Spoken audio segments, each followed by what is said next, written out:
What's the most entitled thing a family member has demanded from you? After 7 months of failed attempts, my husband Kyle and I announced that we were finally pregnant. Everyone erupted with cheers, except for my sister Jacqueline, who smashed her wine glass against the marble counter. "How dare you!" she shrieked. "You know how long I've been trying for a baby. I deserve to be the first." Mom tried to tell her 19-year-olds aren't ready for a baby, but Jacqueline refused to back down. She grabbed her purse, then dramatically stormed out yelling that I better abort my baby within 1 week, or else she's getting the police involved. The next morning, she showed up at our door with printed pages from abortion clinics, shoving them into Kyle's chest while he was still in his boxers. "I made appointments for her at 3 different places," she announced to our entire cul-de-sac. "She just needs to pick one." When Kyle tore up the papers, she called the whole family demanding an emergency intervention. That Sunday, 23 relatives crammed into Mom's living room, while Jacqueline stood at the fireplace like she was delivering a TED Talk on why I was destroying her life by having a baby first. She actually had a PowerPoint. Our Uncle Jeffrey, who's a lawyer, finally told her there's no legal precedent for forcing someone to abort because you want to be pregnant first. She pointed at me with tears streaming down her face and said if I didn't terminate by Monday, she'd never speak to any of us again. But we called her bluff, and all 23 of us told her, "See you, Felicia." She actually left sobbing, and we didn't hear from her for a long time. And then, 7 months into my pregnancy, we were having our baby shower when the door flew open. It was Jacqueline. She walked in with her hand on a massive belly, wearing a shirt that said, "First grandchild loading." Everyone went silent. Mom dropped her cake knife. "Surprise! I'm almost due," she announced, spinning around so everyone could see. "I got pregnant right after that horrible meeting where you all betrayed me. I'm 10 weeks away from giving birth." Nobody was impressed, and when I decided to screw with her and mentioned my due date that was 8 weeks away, her face turned deep red with anger. She grabbed my arm and whispered the dates didn't matter because she'd make sure hers came first, then left before anyone could respond. My mom called me that Tuesday bawling her eyes out. She'd found out from Jacqueline's roommate that Jacqueline had been taking black market labor induction substances she'd bought from some website in Romania, risking her baby's life to deliver before me. Now, Jacqueline was in the ICU, but not because of the substances. Turns out, Jacqueline had found some girl on Craigslist whose mother used to be a midwife in the Philippines, and paid this girl to perform a C-section in her living room. The girl kept refusing, saying Jacqueline was only 31 weeks. But my sister threatened to do it herself with kitchen knives if she didn't help. They used box cutters sterilized with vodka. Jacqueline lost so much blood that her neighbor saw it seeping under the apartment door. The baby somehow came out alive, but he was purple and barely breathing. They both nearly died in the ambulance. The baby went straight to the NICU on a ventilator, and Jacqueline needed a full hysterectomy. She'd never have another child. When she came to, the first thing she did was call me from her hospital bed. "You did this," she gasped through the oxygen mask. "My baby is dying because you couldn't wait until me to have a child." The craziest part about all this is now that she was fighting for life, suddenly the family was split down the middle. One half thought she'd lost her mind, but the other actually thought I should have delayed announcing my pregnancy to spare her feelings. One aunt even said I should have just aborted. But everyone agreed on one thing. We all needed to be there for the sick baby. My own pregnancy became pushed to the side. I didn't mind much, though. My baby was mine and my husband's, not my mom's. It just sucked how anytime I mentioned anything exciting, the conversation got redirected. 3 days before my due date, I was admitted for monitoring. Jacqueline's baby was still critical. The doctor said the next 48 hours would determine if he'd survive. The scariest part was that I could see her through my doorway, standing in the hall between the NICU and maternity ward. And she wasn't looking at the rooms or the nurses passing by. She was staring directly at my belly with an expression I'd never seen before. Tomorrow morning, they're inducing me. Jacqueline knows the exact time. She's been asking the nurses questions about the delivery room locations and whether they ever leave babies unattended. The NICU is 1 floor below maternity. If her baby doesn't make it through the night, I don't know what she'll do when mine is born healthy in the morning. The clock showed 3 a.m. when I woke up to Kyle's voice in the dark, already talking to someone on his phone about Jacqueline asking the nurses where babies get taken after delivery.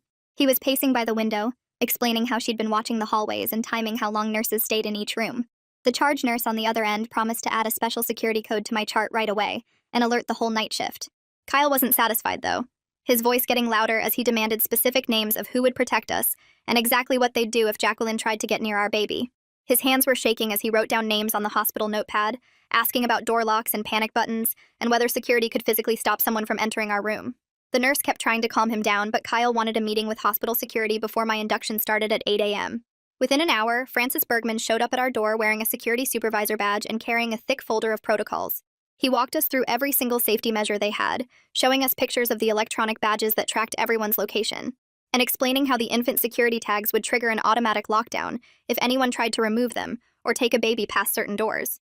Francis took out his phone and had me send him the clearest photo I had of Jacqueline, so he could distribute it to every security guard on every shift with instructions to watch for her.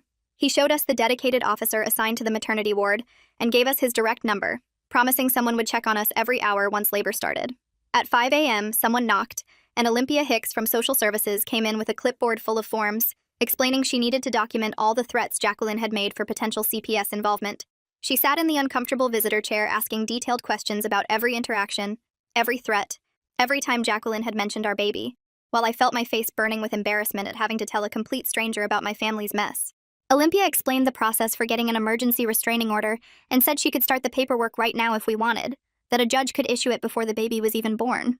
My phone started buzzing nonstop as Mom apparently told everyone in the family group chat about the security measures we'd requested. Half my cousins thought I was being dramatic and overreacting to a new mother's stress, while the other half started sharing stories I'd never heard before about times Jacqueline had scared them or done something unstable when she didn't get her way. My aunt sent 3 paragraphs about how Jacqueline had keyed her car after not being invited to a party in high school, and my cousin mentioned finding Jacqueline going through her purse at Christmas looking for birth control pills to throw away. Uncle Jeffrey sent a private text saying he knew a detective named Cyrus Powell who specialized in these cases and could fast-track a police report if we needed one. I hesitated for a second, worried about making everything worse and turning this into an even bigger family war. But Kyle grabbed my phone out of my hand and typed back, YESPLEASE in all caps before I could stop him. A nurse rushed into our room looking worried and told us Jacqueline's baby had taken a bad turn overnight with his oxygen levels dropping so low they had to increase the ventilator support and add more medications. She said the NICU team was doing everything they could, but the next few hours were critical, and despite everything Jacqueline had done, I felt my chest tighten thinking about that tiny baby struggling to breathe because his mother couldn't wait 2 more months. The morning shift nurse came in at 7 a.m. and went over the whole delivery room setup with us, pointing out on a map where each nurse would be stationed and emphasizing that babies were never, ever left alone, even for a second. She showed us the matching ID bands we'd all wear with special numbers that had to match exactly, or alarms would go off. And she seemed genuinely concerned as she promised to personally stay in the room with us through the entire delivery, no matter how long it took. I grabbed a piece of paper and wrote down exactly 4 names of people allowed to visit us: Kyle, Mom, Uncle Jeffrey, and Kyle's mother, then handed it to Frances along with very specific instructions that nobody else should even be told what room we were in or whether the baby had been born yet. Frances took the list seriously, making me initial next to each name and asking for physical descriptions of each person so his team could verify identities before letting anyone through. Kyle pulled me into the bathroom and closed the door, his whole body shaking as he admitted he was terrified he'd freeze up if Jacqueline actually showed up during delivery, that he wouldn't be able to protect us when it really mattered. He kept saying he should be stronger, should be ready to fight, but all he could think about was how he'd failed to see this coming and stop it before it got this bad. We held each other in that tiny hospital bathroom, promising we'd protect each other and our baby, no matter what happened, and I could feel his heart racing against my chest as we both tried not to cry. The bathroom door opened, and Francis was standing there with his clipboard, telling us that Jacqueline had just tried getting past the main security desk using a visitor pass from yesterday. She told the guards she needed to check on her baby, but they recognized her from the photo I'd given them earlier and walked her straight back to the NICU waiting area with a warning about restricted access. Francis said she kept arguing with them the whole way, insisting she had a right to see me since we were sisters, but they held firm and told her one more attempt would mean removal from the hospital completely. Kyle squeezed my hand harder as Francis explained they'd now stationed someone specifically to watch for her near all the maternity ward entrances. I could barely process what Francis was saying because Olympia knocked and came in right behind him with a stack of papers that looked official and scary. She sat on the edge of the hospital bed and started filling out forms for mandated reporting, explaining that every threat Jacqueline had made against my unborn child was going into an official record that would trigger automatic CPS review once the baby arrived. Her pen moved quickly across the pages as she asked me specific dates and times, and I watched her write down everything from the wine glass incident to the abortion clinic papers to yesterday's hallway staring. The paperwork felt both reassuring and deeply sad because this was really happening. My own sister was documented as a threat to my child. Olympia kept her voice calm and professional, but I saw her jaw tighten when I described how Jacqueline had grabbed my arm at the baby shower and whispered about making sure hers came first. She made copies of everything and handed me a case number, explaining that this would follow Jacqueline even after she left the hospital and create a paper trail if anything else happened. Mom showed up while Olympia was still there, looking like she hadn't slept in days, and she started crying the second she saw all the official paperwork spread across my bed. She kept saying she was sorry for all the family pressure and how some relatives were taking Jacqueline's side. But then in the same breath, she said she couldn't choose between her daughters and hoped I understood. I told her she didn't have to choose. She just had to respect my boundaries and keep Jacqueline away from us. And she nodded, but I could see in her eyes that she didn't really get it. She kept looking at the CPS forms like they were weapons I was using against Jacqueline instead of protection for my baby.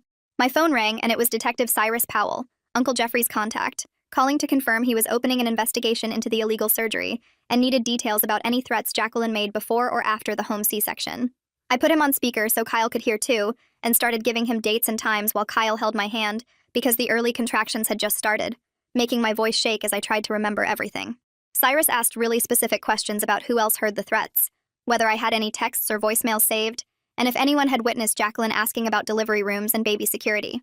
He said the illegal surgery case was solid since they had the confession from the woman who did it, but the threats against me would strengthen the overall case and might lead to additional charges.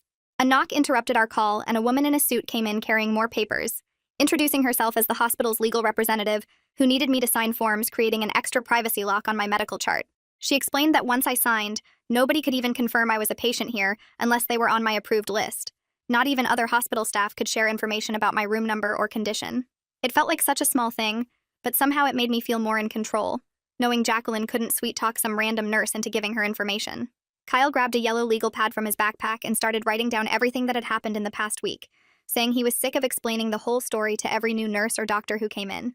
He wrote dates and times and specific quotes, making a timeline that started with the pregnancy announcement and went all the way through to right now, with Francis standing guard and Olympia's paperwork spread everywhere. When he finished, he made 3 copies on the hospital's printer down the hall, taping one inside my chart folder, giving one to Francis and keeping one in his pocket.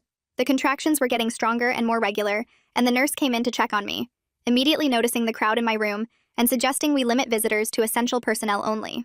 Kyle stationed himself by the door like a bouncer, actually crossing his arms and standing with his feet apart, and every time we heard footsteps in the hallway, we both tensed up and looked toward the sound.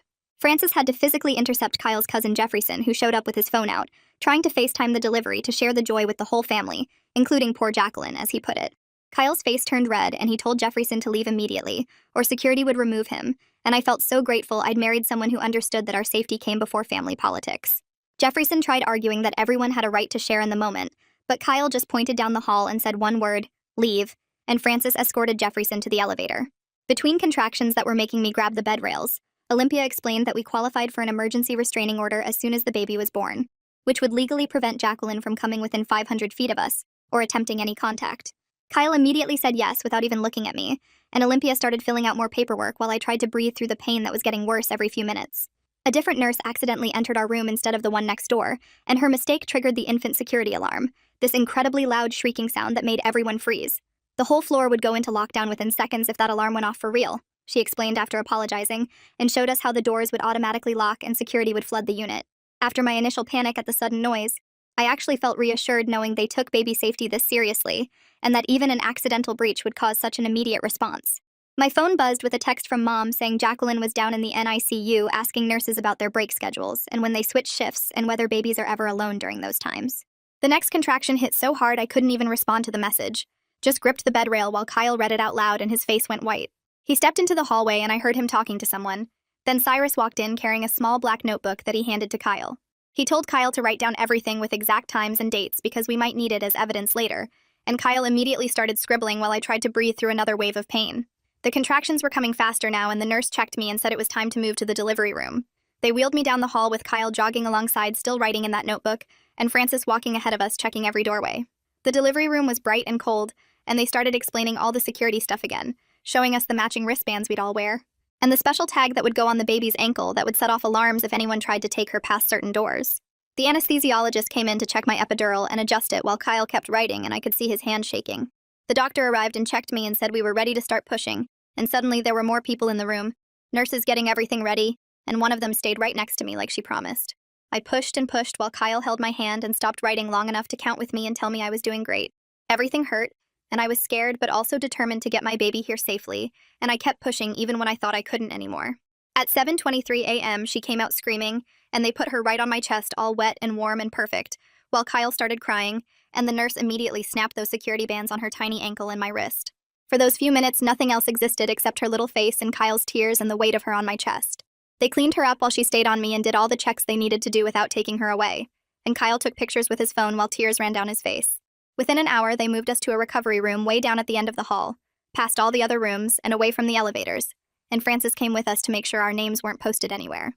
The room had no nameplate on the door, and Francis checked that the computer system showed us as private patients with restricted information. Kyle pulled the nurse aside and they worked out a code word system, where if we said pineapple, it meant to immediately take the baby to the locked nursery, no questions asked. The head nurse wrote pineapple in red marker on the shift report and showed it to every nurse coming on duty. My phone started blowing up with messages from family demanding pictures and asking why we hadn't announced anything yet. And Kyle grabbed it and typed one message to the group chat, saying we were taking private time to bond and wouldn't be sharing anything right now. The responses came flooding in with people calling us selfish and saying we were being dramatic, and one cousin said we were punishing the family for Jacqueline's mistakes. Kyle turned my phone off and put it in the drawer and said we didn't need to deal with any of that right now. Cyrus knocked and came in with his notebook and asked me to give an official statement about all the threats Jacqueline had made, but he kept it short since I was exhausted and still bleeding and trying to figure out breastfeeding. He mentioned the girl who did the surgery was questioned by police and would definitely face charges for practicing medicine without a license and endangering a child. He left after about 10 minutes, and then Dr. Sanford came by to give us an update on Jacqueline's baby. She said he was stable on the ventilator but still critical, and the next day would determine if there was brain damage from being born so early and losing oxygen during that horrible surgery. I held my healthy daughter closer and felt sick with relief that she was okay and guilty for feeling that way when my nephew was fighting for his life one floor below us. Dr. Sanford said Jacqueline was asking about us constantly, and the psychiatric team was concerned about her fixation, but she was too weak to leave her bed, so we were safe for now.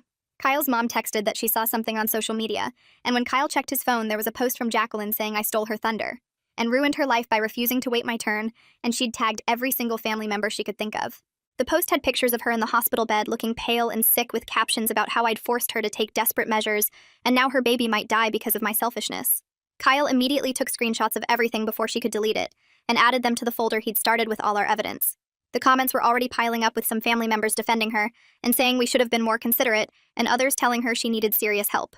Francis came back to tell us someone had been calling the nurses' station, pretending to be different family members, trying to get our room number, but they couldn't provide the security code, so no information was given out. 20 minutes later, a woman in a suit knocked and introduced herself as the hospital's PR person, and she was holding a folder with printouts from Facebook and local news sites. She sat down next to Kyle's mom and started explaining how someone had leaked details about the illegal surgery to Channel 7, and now reporters were calling the hospital asking for statements. She told us not to post anything online or talk to any reporters if they somehow got our phone numbers, and handed us a card with the hospital lawyer's number just in case. Kyle took photos of everything she showed us, including a Facebook post from someone claiming to be a nurse here, talking about the crazy sister who did her own C-section. The PR lady left after making us promise 3 times that we wouldn't engage with any posts or comments about the situation.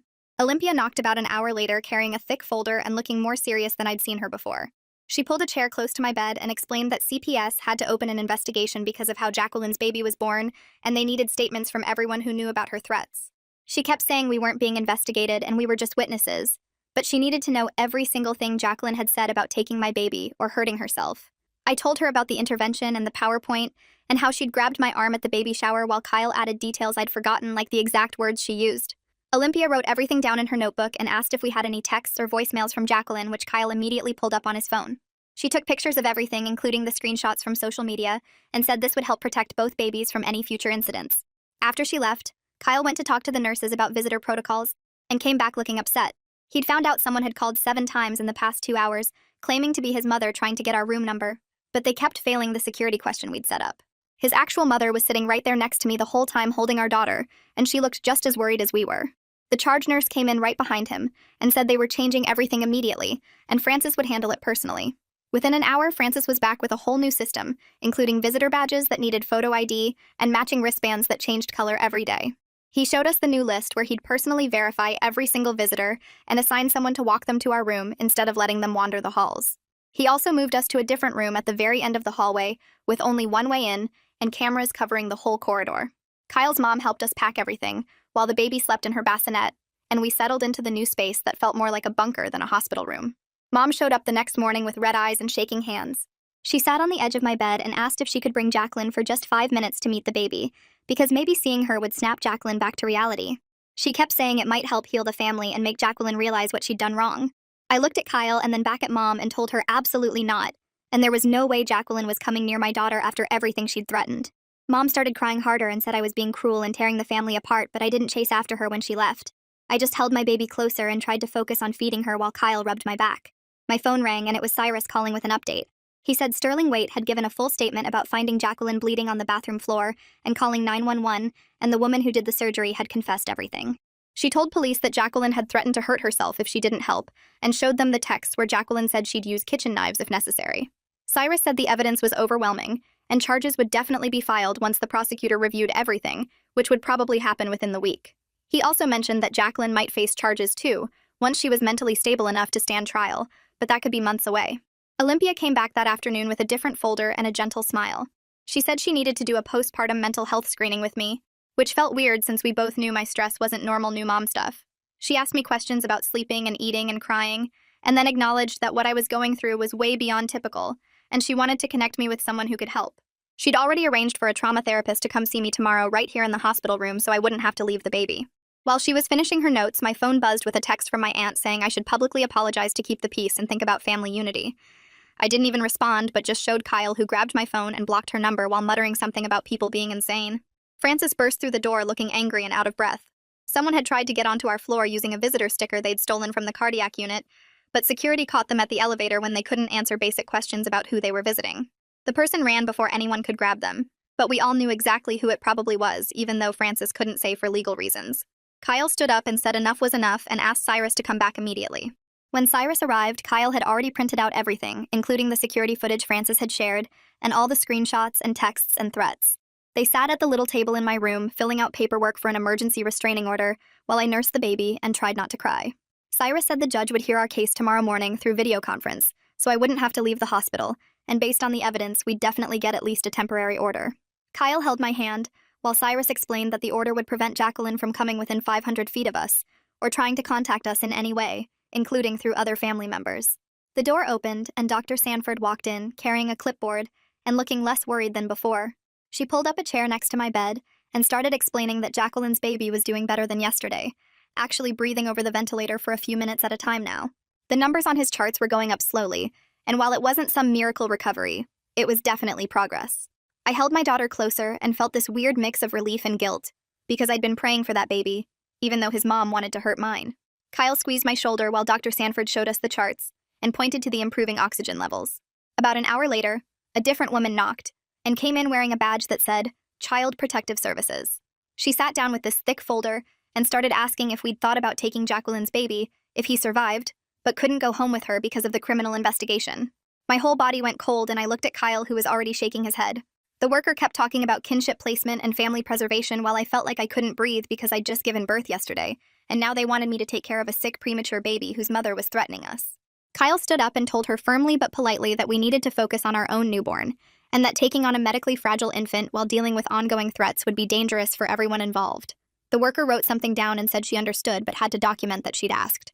I started crying from relief that Kyle said what I couldn't get out of my mouth. My phone rang 20 minutes later, and it was Mom sobbing and begging us to reconsider the kinship placement. She kept saying it was the only way to keep Jacqueline's baby in the family, and maybe help Jacqueline not completely lose her mind. I told her there were other relatives who could help, that she had siblings and cousins who didn't just have a newborn and weren't being threatened. Mom said none of them would do it, and we were the baby's only chance, but I had to hang up because I couldn't handle the guilt trip on top of everything else. Francis burst through the door about an hour later with 2 other security guards behind him. They had Jacqueline between them, and she was screaming at the top of her lungs about us stealing her baby's only family and destroying her life on purpose. She'd somehow gotten past the desk and made it all the way to our room before they caught her. The other patients in nearby rooms were peeking out their doors looking terrified, while Jacqueline kept yelling that we were murderers and thieves. Francis and the guards dragged her toward the elevator while she kicked and screamed the whole way. I felt horrible that all these other new moms trying to recover had to deal with this chaos. A psychiatrist showed up within 30 minutes and asked us questions about what just happened before going to evaluate Jacqueline. He came back 2 hours later and told us she was showing signs of postpartum psychosis combined with trauma from her baby's condition and the consequences of her actions. He'd already started the paperwork for an involuntary psychiatric hold, which meant she'd be transferred to the psych ward and couldn't leave until doctors cleared her. The CPS worker came back that afternoon and clarified that they were looking at all options for the baby, including his father's family who lived in another state. She said we weren't actually the first choice, and she just needed to document that she'd explored every possibility. The relief hit me so hard I almost threw up, because I'd been imagining trying to care for 2 babies while looking over my shoulder for Jacqueline. The next morning was our restraining order hearing, and they wheeled in this whole video setup so I wouldn't have to leave the room. The judge appeared on the screen and reviewed all the evidence Cyrus had submitted, including the security footage and documented threats. He asked a few questions about specific incidents, and then granted a temporary restraining order that would keep Jacqueline at least 500 feet away from us and ban any contact attempts for 30 days. He scheduled the full hearing for next month when we'd have to go to the actual courthouse. After the hearing, Kyle asked Francis to show him exactly what to do if the infant security alarm went off. They spent an hour going through the whole drill with Francis showing him the secure areas and emergency procedures. Kyle practiced over and over until he had it memorized and knew exactly where to go and what buttons to press. Watching him take it so seriously and work so hard to protect us made me love him even more than I already did. That afternoon, I sat with my phone and recorded everything that had happened from the very beginning. I talked for almost 2 hours going through every threat and incident with specific dates and times and details. I saved the recording in 3 different places, including sending it to Uncle Jeffrey and uploading it to a cloud account Kyle set up just for evidence. Having my own record of everything made me feel less helpless and more in control of what was happening to us. The discharge planner knocked on our door the next morning with a thick folder and a worried look on her face. She spread out maps on my bed showing different routes from the hospital to our house with certain streets highlighted in yellow. She explained the yellow ones were the most public and had the most cameras in case we needed proof of anything happening. Kyle took pictures of everything with his phone while she wrote down the direct number for police dispatch that would skip the regular 911 operators. She gave us cards to give our neighbors with a photo of Jacqueline and instructions to call police if they saw her near our property. The whole thing felt like we were going into witness protection instead of just taking our baby home from the hospital. Francis came by while she was still there and added his personal cell number to our emergency contact list. He said he'd already talked to the security company that monitors our neighborhood about adding extra patrols past our house. 3 days later, when they finally cleared us to go home, Kyle spotted his cousin Jefferson sitting in a car in the visitor parking lot with a big camera. Francis checked the security monitors and confirmed Jefferson had been there for 2 hours already waiting for us to come out.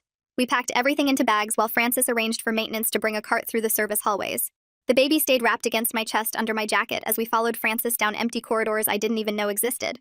We went through the hospital kitchen where the staff barely looked up from their prep work.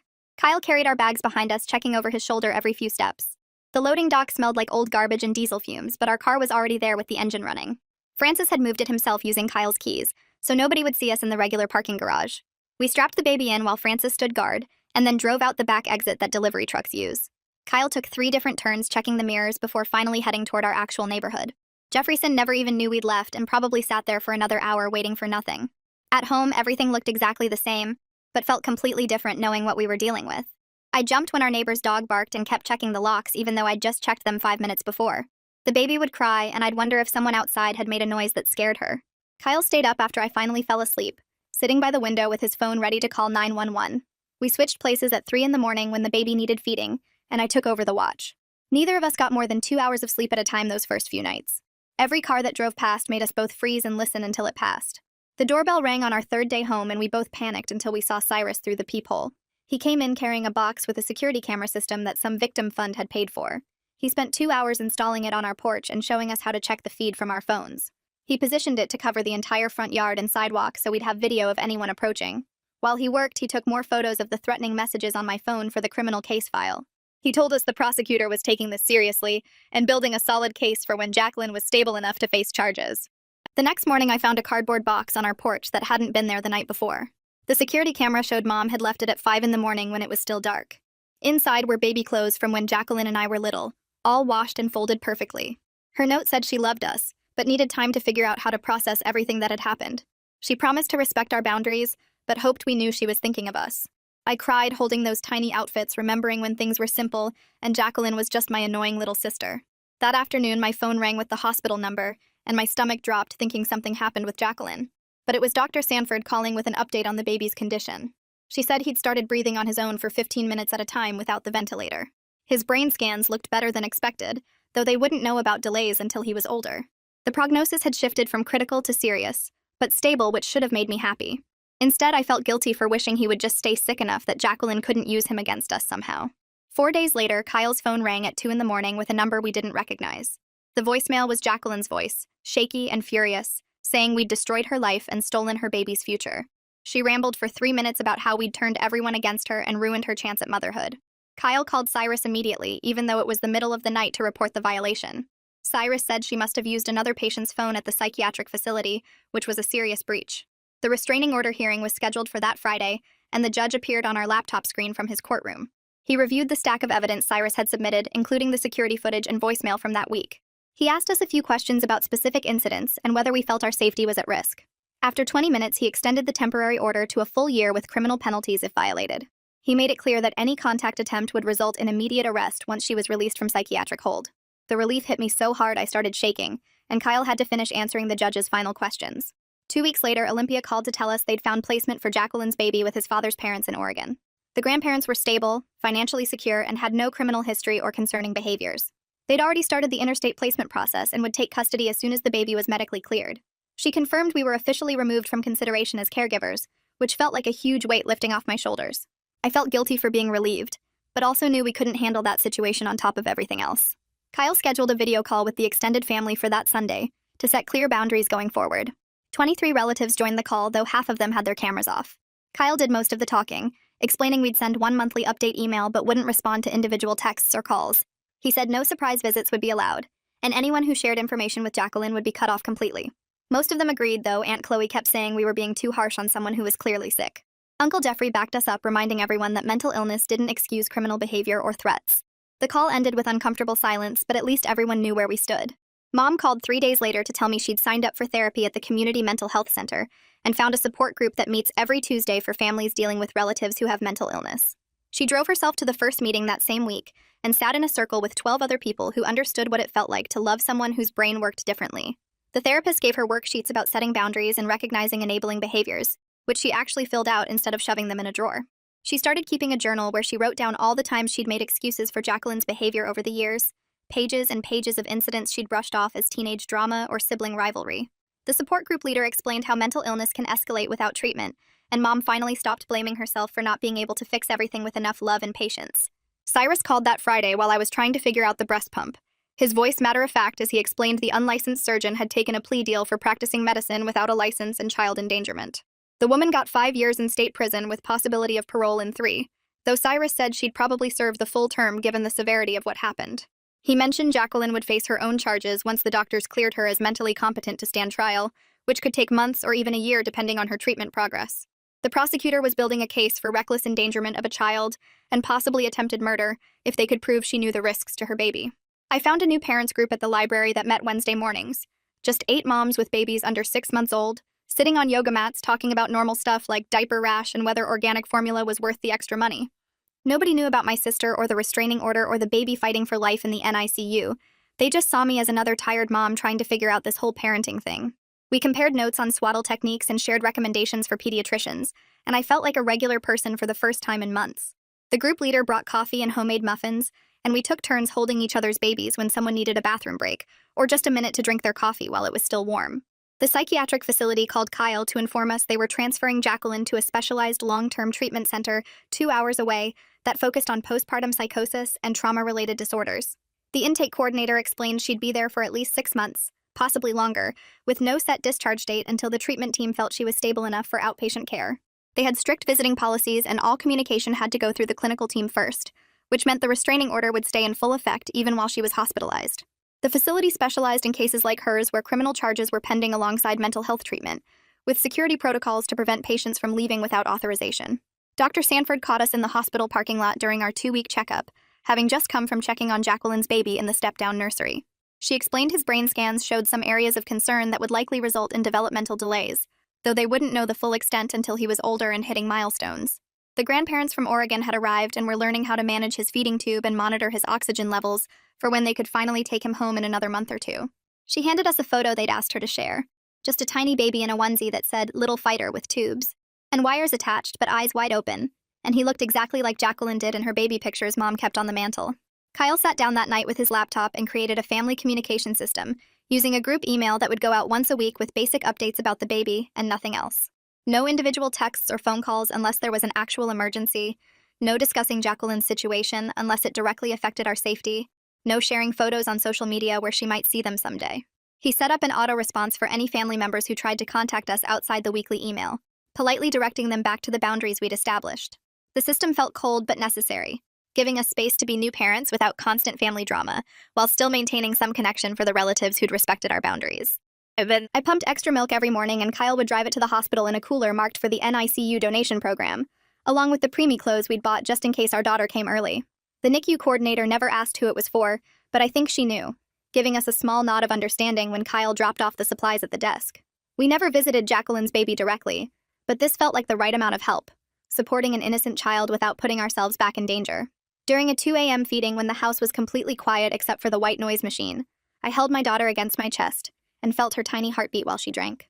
The family drama wasn't fixed and probably never would be completely, but we'd built walls around our little family that felt strong enough to protect her from the chaos.